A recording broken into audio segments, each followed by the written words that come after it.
Numbers 23, Balaam's first message. Balaam said, "Build me seven altars here, and prepare 7 bulls and 7 rams for me." Balak did as Balaam said, and the 2 of them offered a bull and a ram on each altar. Then Balaam said to Balak, "Stay here beside your offering while I go aside. Perhaps the Lord will come to meet with me. Whatever he reveals to me, I will tell you." Then he went off into a barren height. God met with him, and Balaam said, "I have prepared 7 altars, and on each altar I have offered a bull and a ram." And the Lord put a word in Balaam's mouth and said, "Go back to Balak and give him this word." So we went back to and found him standing beside his offering with all the Moabite officials, and Balaam spoke his message. "Balak brought me from Aram, the king of Moab, from the eastern mountains. Come," he said, "curse Jacob for me. Come, denounce Israel. How can I curse those whom God has not cursed? How can I denounce those whom the Lord has not denounced? From the rocky peaks I see them, from the heights I view them.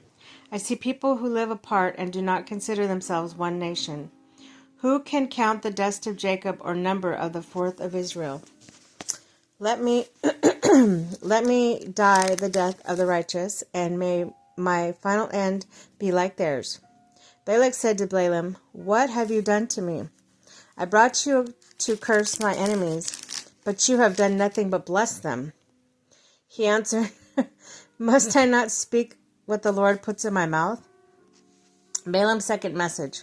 Then Balak said to them, "Come with me to another place where you can see them. You will not see them all, but only the outskirts of their camp. And from there curse them for me." So he took him to the field of Zophim on the top of Pisgah, and there he built 7 altars and preferred a bull and a ram on each altar. Balaam said to Balak, "Stay here beside your offering while I meet with him over there." The Lord met with Balaam and put a word in his mouth and said, "Go back to Balak and give him this word." So he went to him and found him standing beside his offering with Moabite officials. Balak said to him, "What did the Lord say?" When he spoke this message, "Arise, Balak, and listen. Hear me, son of Zippor. God is not a human that he should lie, not a human being that he should change his mind. Does he speak and then not act? Does he promise and not fulfill? I have received a command to bless. He is blessed, and I cannot change it.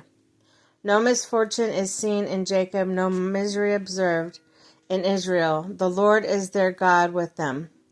The shout of the king is among them, and brought them out of Egypt. They have the strength of wild oxen. There is no divination against Jacob, no evil omens against Israel. It will now be said of Jacob and Israel, see what God has done.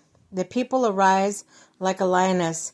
They rouse themselves like a lion, and that does not rest till it devours its prey and drinks the blood of its victims. Then Balak said to Balaam, "Neither curse them at all nor bless them." Balaam answered, "Did I not tell you that I must do whatever the Lord says?" Balaam's third message. And Balak said to Balaam, "Come, let me take you to another place. Perhaps it will be pleasing to God to let you curse them for me in there." And Balak took Balaam to the top of Peor, looking at the wasteland. Balaam said, "Build me 7 altars and prepare 7 bulls and 7 rams for me." Balak did as Balaam had said and offered a bull and a ram on each altar.